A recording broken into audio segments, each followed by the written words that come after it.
How to issue a refund in Stripe dashboard. Refunds lets us return the payments to customers when needed. So if we do not process refunds properly, we could upset the customers or face disputes.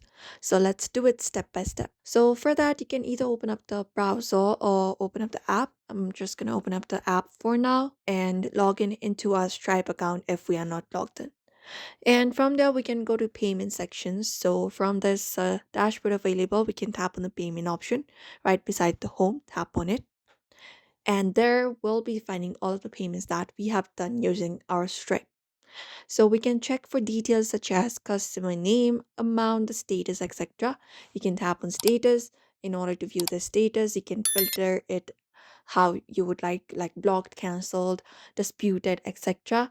So you can just go over and look out for it. Or if you're looking for a refund, you can tap on refund and tap on apply. And you should be finding same kind of results that you're looking for. And also you can look out for um, you know, name, amount, status, and basically find that particular payment.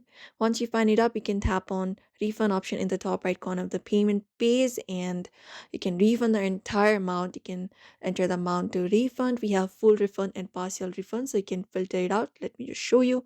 We have partially paid option, and apart from that we have partially refunded. You can select both of those and tap on apply and filter it out by status.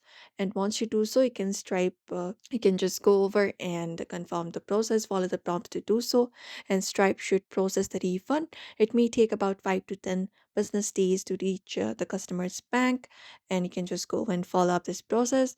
And the thing is, refunds are tracked in payments, payment history. You can notify the customer for better service and check Stripe fees. Some fees may not be refunded, and that's it.